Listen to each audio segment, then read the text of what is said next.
How's it going, guys? My name is Blake, and for my research paper, I wanted to look into the developments, uses, and dependencies of modern technology and look a little deeper into some of the benefits and problems that go along with it. Uh,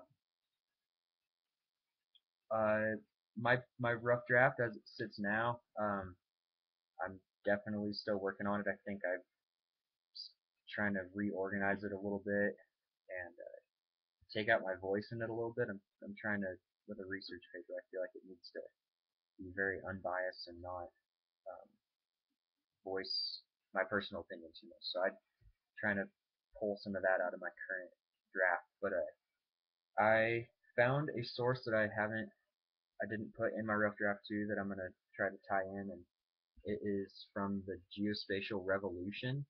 They have a YouTube channel that I found some um, information on that I really liked that ties to my topic.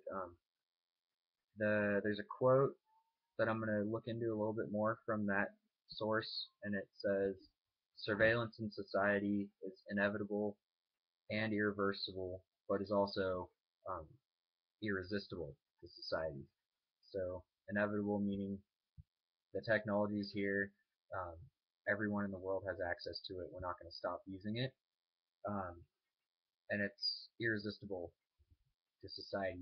We're not going to go back to using paper maps now that we have such an easier method of getting places.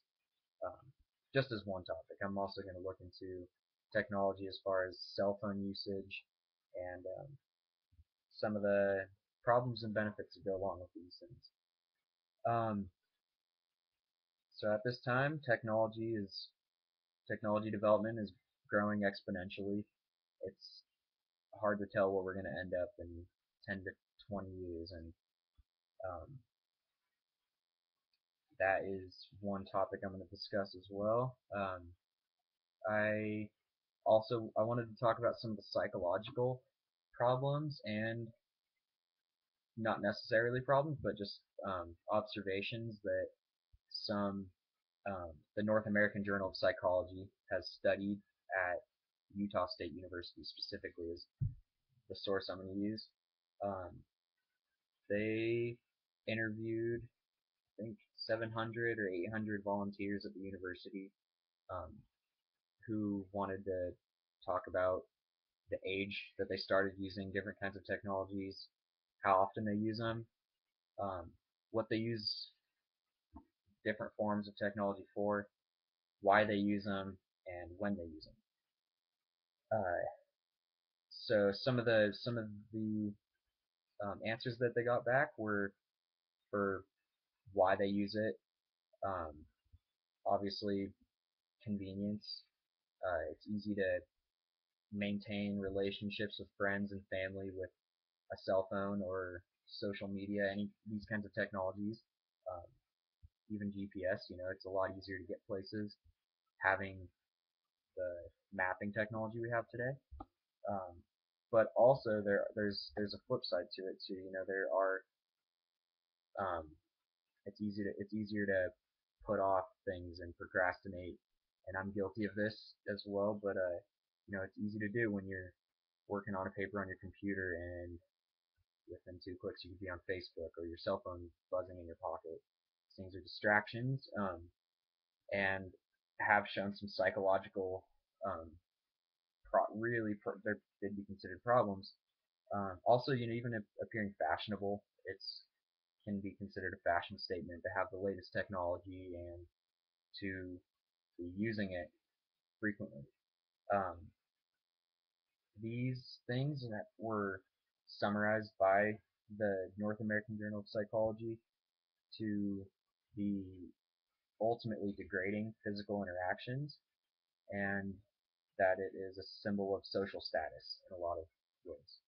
Um, there are some psychological, um, uh, well, clinical, um, what do you call them?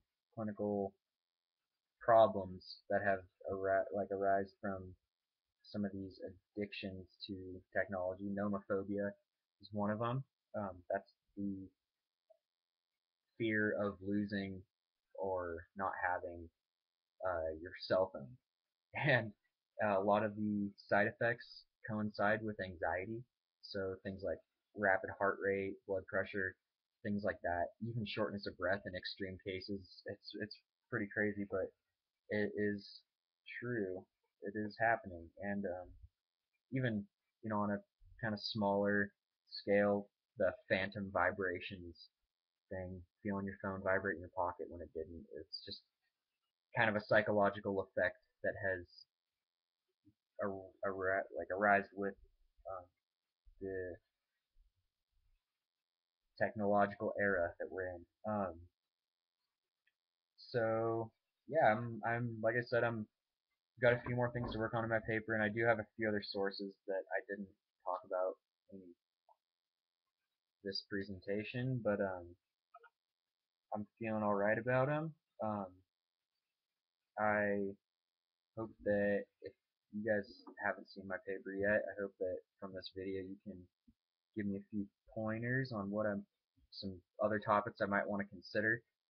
Like I said, I'm trying to stay unbiased as possible in this, so if you have any suggestions for how I could better that, that would be great. And thanks for watching.